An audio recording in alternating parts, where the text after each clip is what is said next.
Now this is Checkpoint. Now, do you know if the set book you bought your child who is about to sit for their national examinations were original or not? Well, you have every reason to worry. Tonight, our investigations unit is lifting the lead on the piracy in the publishing industry. We have exclusive footage from numerous backstreet printing zones in the city where millions of shillings are made illegally. And for the first time, we can now reveal the tricks and games used in counterfeits in printing books. Here now is Brian Obuya with the first part of the lead, Faking the Read.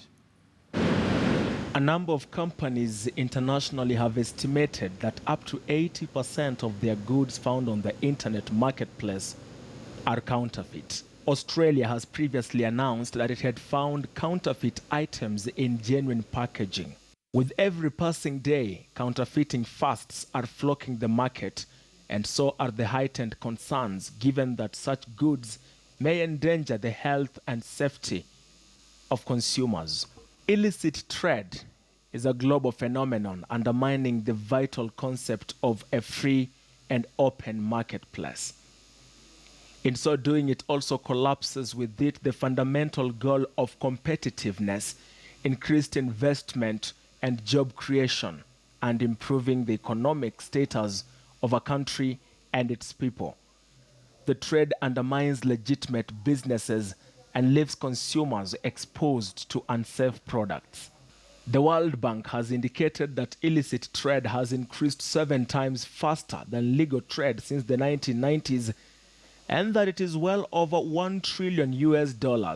The International Monetary Fund and World Bank together estimate that this parallel economy represents 15 to 20% of the global GDP.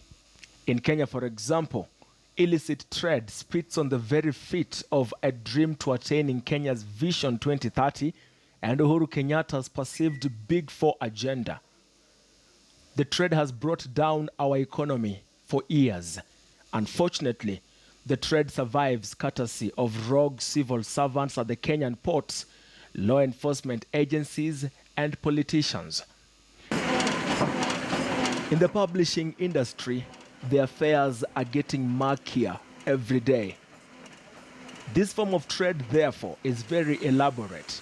But in this report, the lead is going after one of them, the publishing of pirated textbooks and literature set books currently in use in Kenyan secondary schools. I have been following this story for a while, and to make you understand it better, it is important that I start from the beginning.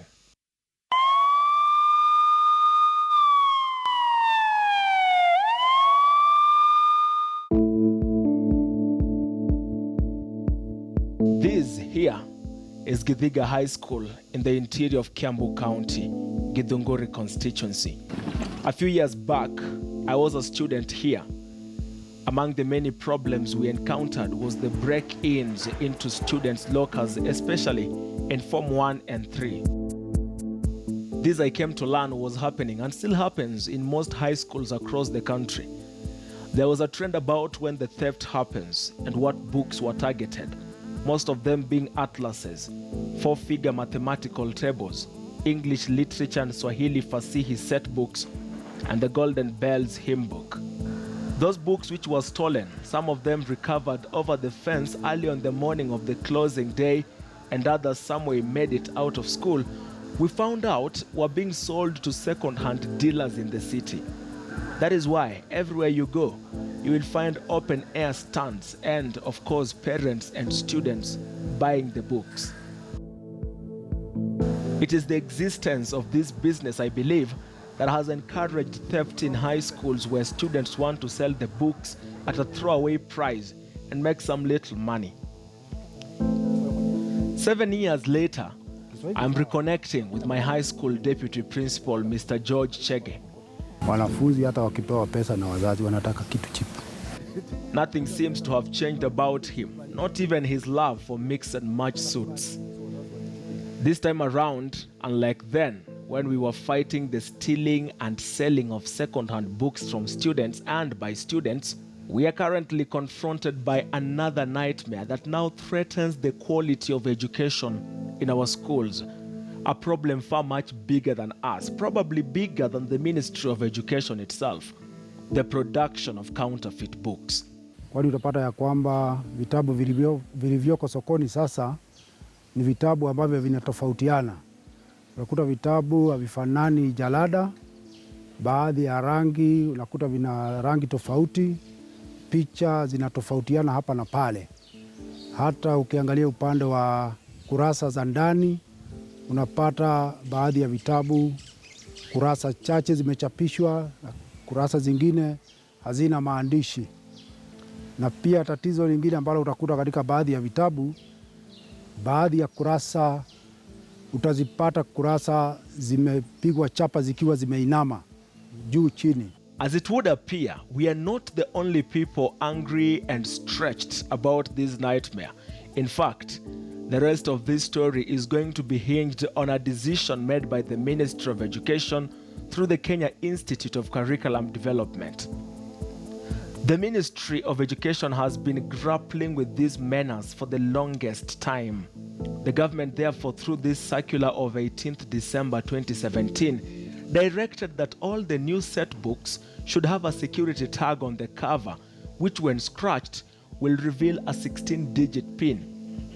The PIN, when sent via mobile message to 22776, the buyer receives a message confirming whether the copy is genuine or pirated.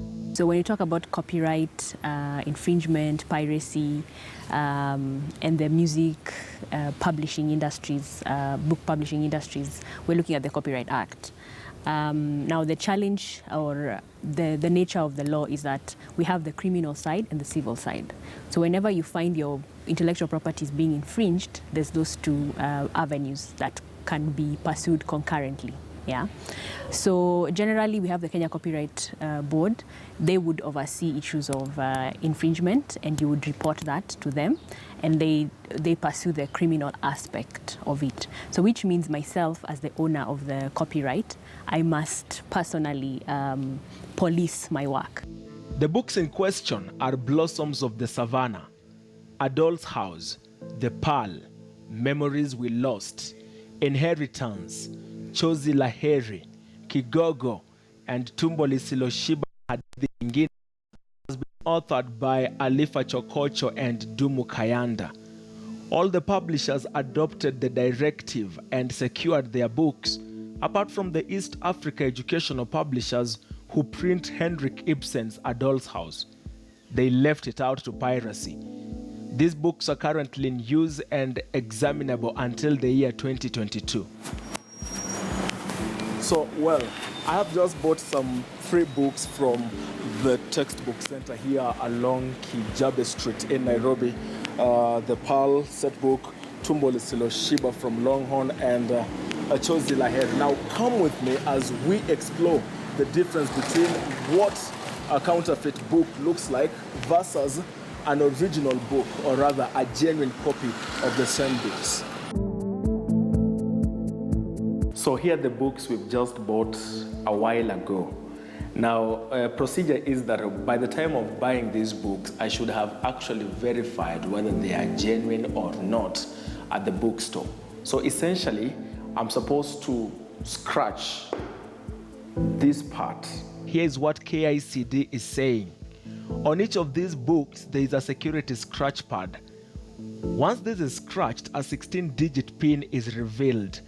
The buyer is supposed to send the PIN to the number 22776 free of charge. An SMS, which is almost immediate, then pops up indicating whether the product is genuine or not. The buyer is therefore expected to do a few things. One of them is not to buy the book, and the other is that the buyer could just be a good citizen and report that matter to police. Great. We have purchased a genuine copy of Chozi la Heri, which is published by One Planet. That one we have it, right? It looks like we don't have a genuine copy of the Pearl.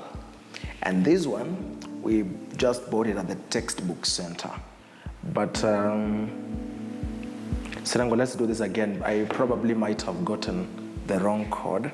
0378 8305 Well, we have just bought a fake copy, a pirated copy of the Pearl from the textbook center.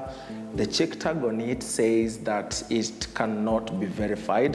It doesn't seem to be the genuine copy of the Pearl.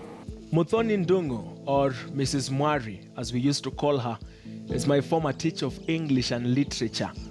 She argues that the pirated copies have a trickle-down effect on everyone down the education chain. We look at it from the business side of view.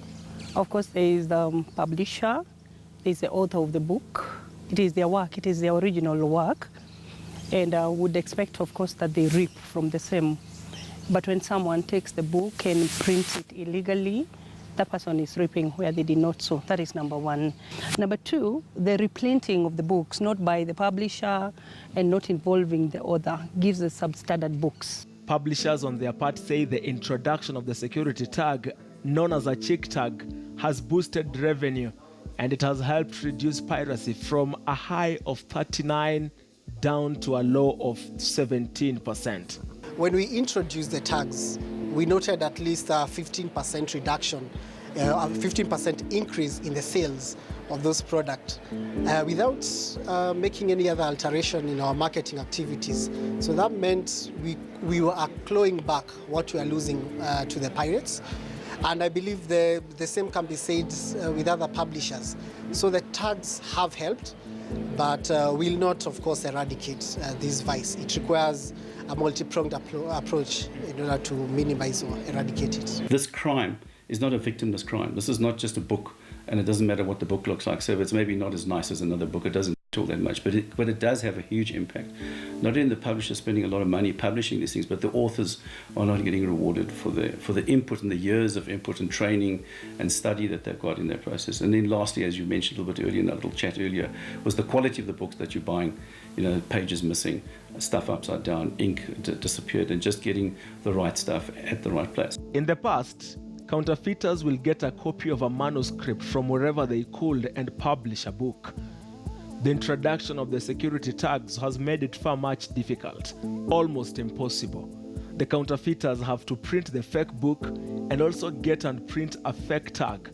The pin on the fake tag, the lead has been told, cannot be verified as genuine. To describe this is to call it what it really is, and it's called serialization. So serialization is in fact the placing of a number onto a product, whatever that product is, or into a place, and using numbers to be able to absolutely define what that product is. So just like when I was born, I was given an ID number. If you type in that ID number, you'll never get someone else's name. You'll always get my name. So what we do is we put an absolutely unique number on absolutely every single product that we want to give an ID to. We do not repeat those numbers ever. And so we can produce billions and billions and billions of numbers. It's not an issue on our systems, which sit in Amazon. So what we do in our system is that we actually generate those numbers, not using algorithms, but actually using very fancy pieces of hardware and software that were created by those math geniuses up in Czechoslovakia who'd make that kind of equipment. The Russians are really good at this stuff. And so we've got this piece of equipment that actually generates pins, and we can do like 150 million pins, in 20 minutes. Perfect. The pin itself actually has to be absolutely correct. And just like in the mobile voucher when you're doing a recharge, if you get one number wrong, it's wrong. But this impossibility has not stopped the infringers just yet. They have formulated ways of duping you, the buyer.